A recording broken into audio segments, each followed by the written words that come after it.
Frieren Beyond Journey's End has just ended. Well, not really. Its first season has wrapped up and it has taken the title of highest rated anime of all time on my anime list. Crazy. Beating out one of the GOATs, Full Metal Alchemist Brotherhood. Like, what? So, I bet if you follow anime, you probably heard about this show, but maybe you haven't given it a chance yet. It was pretty low key, not much hype before it dropped, but now at the top, people are talking about it. Is it really that good? Is it worth the highest score on Mal? Is it worth watching? I think, hell yes. It's one of the best animes I've ever seen. And I would literally die for Frieren and Fern. Like, look how cute they are. Just queens. Queens. So today, I want to talk about why you should watch Frieren. And I'm gonna try to keep the spoilers to a minimum. And if I spoil anything, I'll give a quick warning. Well, here's your quick warning. I'm going to talk about the setup to Frieren's journey. So basically the first few episodes, just to give you all a sense of what you're gonna get yourself into. So, opening scene. Frieren's journey starts right after it ends, as the title describes.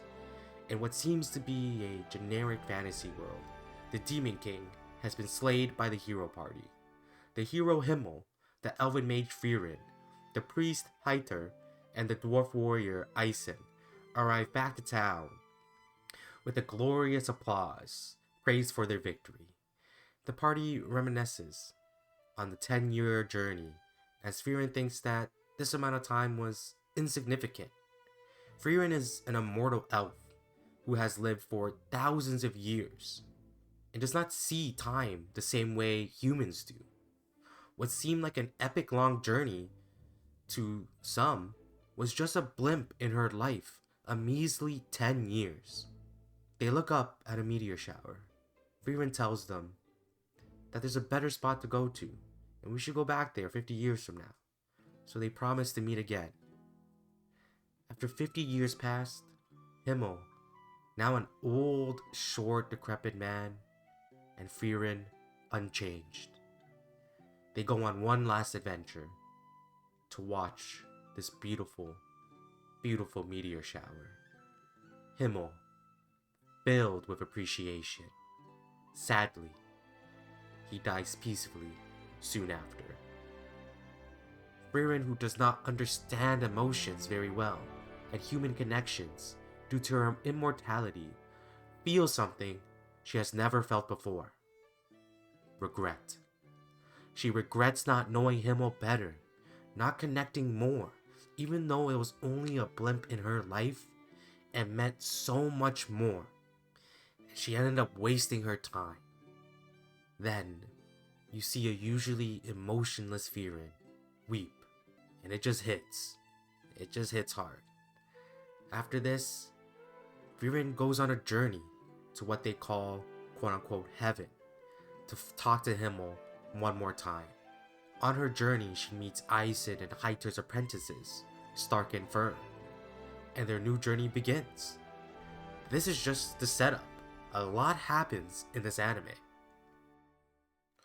One of the main reasons why the show is so good is its godly pacing. Because your perspective is sometimes through an immortal, overpowered, elven mage, you sometimes go through days, months, and even years in a blink of an eye. And it just feels right, because in Frieren's perspective, that's what it actually feels like. But as soon as she interacts with humans like Fern and Stark, it just slows down. Little interactions and moments that we take for granted in everyday life are highlighted, making us appreciate time more and more, as we just saw it fly by. But now we're just relaxing, maybe helping some villagers or goofing around. Through Frieren's character development of appreciating human connections and not letting time just pass us by, we the viewers feel this too. We feel this appreciation. After watching Frieren, it really did make me appreciate time more. Time with my family, the connections we make, and that my time is limited. I should pursue my goals and live without regret. The pacing can make you feel like you just watched a 40-minute episode where so many things happened back to back to back. It just didn't stop. Or an episode can feel like 5 minutes, feeling like one sequence of events that seem to fly by right in front of your eyes. This contrast in pacing is intentional, and it adds to the sense of appreciating time, inevitably adding to the enjoyment of the show. The show is filled with little slow moments of almost daily life of Frieren's party, but riddled in are some of the most fantastically animated and choreographed combat scenes I have ever seen. Produced by Madhouse, you know it's in good hands, as they have worked on some juggernauts, such as Death Note, One Punch Man, and Hunter x Hunter. I have zero complaints about the animation. It is absolutely gorgeous. Go watch and see for yourself. What really makes you keep coming back to the show are the characters. Firstly, I want to talk about Himmel. Even though he's dead, his impact is felt throughout the world, even decades after his death. He is quite literally Himmel. His kindness, charisma, and flamboyant cockiness makes him the true heart of the show. He's equivalent to like Luffy in One Piece, kind of. We only see him through flashbacks, of course, but every time he's on screen, it hits so hard, giving life lessons to Frieren left and right. And Frieren just doesn't realize it at the time. But when she reminisces and remembers, she really starts to appreciate Himmel more and more. Frieren was simply just not the same character she was before. So these flashbacks of Himmel and Frieren just work. It's like looking at a different Frieren and then seeing how she is now. It's just so contrasting. It makes you happy that she's realizing these things. Like, yeah, man, Himmel was that guy. Like, you Baka, why couldn't you realize it sooner? Frieren's character is so funny and she's so cute. She truly enjoys magic for the little things. It's too adorable. And for an immortal elf, it's pretty funny that she's a little childish, a little naive, but somehow still very calm and wise. Somehow they blend these character traits perfectly into Frieren. For the other characters like Vern and Stark, they all get their own little character arcs and moments, connecting them to Frieren and to the people and world around them. Every character gets a little bit of love and attention to help understand them and connect with them. It's just beautiful. And in a show about wanting to connect more with others, it just feels good. The characters are done so well in this show. It makes you feel like you're part of their little family, their little party, and you're just on an adventure with them as well. I find it akin to One Piece, where you're just part of a crew, and every crewmate is so fleshed out. And it's the same in Frieren, where every party member gets fleshed out. And it's just so fun to be part of this gang. Lastly, I want to talk about the world. You may think it's just some generic Tolkien fantasy world. And yeah, it is. Kind of. That's what the fantasy genre is in anime nowadays, though.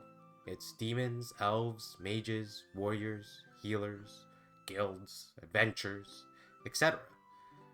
But what really matters is the execution. And goddamn does Frieren execute the world building very well. The magic system is very well thought out, and the world building with the dawn of the Age of Humans is just, feels so cool. It makes sense too, with all these immortal beings like demons and elves just letting time pass them by, while humans with such a short lifespan are bussing ass. They go through a great magical era and jump in levels of society very quickly as they have this urgency to achieve before they die. I like how they explain things. They explain it without having to be like an exposition dump. They show, don't tell. And the world building works in tandem with the character development. Well, you learn things about the world by learning about the characters. For example, just learning about the dwarves or the elven race. And there's enough mystery about the world because we don't know everything about Frieren's first journey. So they hide things from us to keep the intrigue. It makes you want to tune in and watch to see what parts of the world they'll be traveling to next and who they're going to meet. When I watch this show, I get this serene feeling of just letting go, enjoying myself, just having fun and appreciating the little things. Sometimes I'm in awe of the show's beautiful art and animation. It's truly a beautiful show that soothes the soul, and this hasn't happened to me in an anime in a really long time. So, I love this anime. I think its message is very powerful, and you should all give it a try. There's so much more to the show I want to talk about, but I don't want to get into too many spoilers. But another quick warning, I'll leave one tiny spoiler. If you like tournament arcs, you're gonna love this season. Thanks for watching, guys. Stay tuned next week. I'll be posting another One Piece video. See you all next time. Peace.